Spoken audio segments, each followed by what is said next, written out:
In the Factor follow-up segment tonight, the White House press corps taking on Carney yet again over the Obama administration's ever-changing rules governing non-White House photographers' access to the president. Yesterday, Mr. Carney, a former journalist himself, was on the defensive.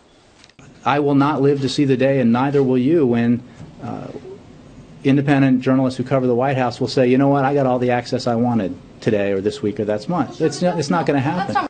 Joining me now from Washington with the inside story on all this, Fox News White House correspondent Ed Henry. Ed, it strikes me that soundbite we just rolled, all the access you want. How about some access, right?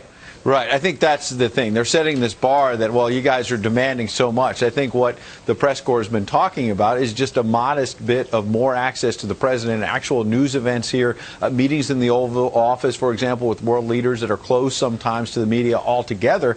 And we're basically told it's a private event, it's a private discussion. And then a short time later, there'll be an official White House photograph put out. So if the White House photographer, who's on a government salary, is allowed into that meeting, why can't we at least get 30 seconds, a minute in there so we can, take independent photos, write independent stories about what's going on? It's almost like, an arm of the administration putting out their own side of the story without letting us into the same meetings. Well, I guess let's call it what it is. It's smart policy if you can get away with it. But your job right there, Ed, is to ask that question that you asked and get that response, and then we can talk about it. Let's talk about that. Will there be any changes? I mean, it seems like the only thing we're getting are Pete Souza's the official White House photographer, which, by the way, good photographer. I get it. Great. But let's hear the whole story, though, right?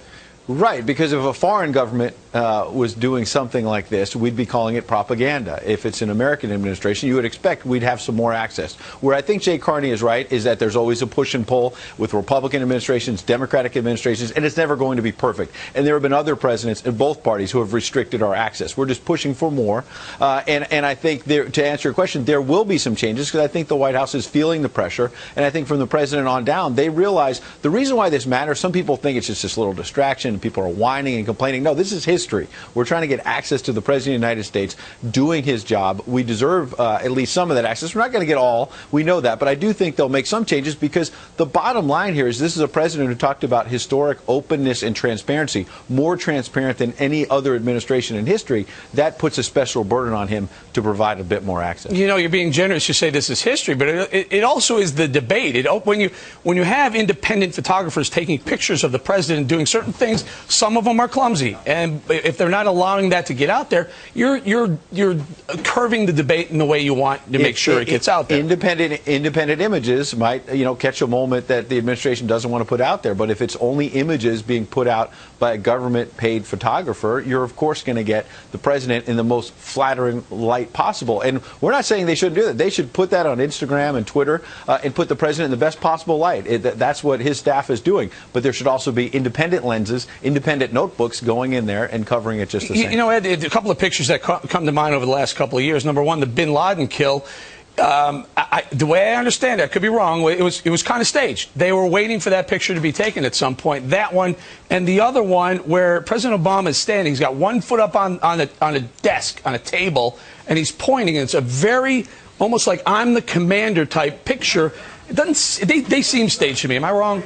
Well, I don't know if they were staged. What I would say is that on the bin Laden photo, another issue that's been raised is that the way I understand it, there was a classified or a top secret document on the table. And obviously that shouldn't be out there, whatever the contents of that were. But there have been allegations that it was, edited out or something like that. If something like that happens, that does raise eyebrows about what else could be edited out. How else could images be changed? Media organizations, by the way, have gotten caught, changing images and whatnot. That's wrong. But the administration obviously shouldn't do that either. So it just all begs the question of we should have more access so we get that independent lens on history. Now, the way it works is well, explain to the people. Maybe the folks don't understand how it works with the pool reporting, the pool cameras, the video cameras and whatnot. What about something like that with still images?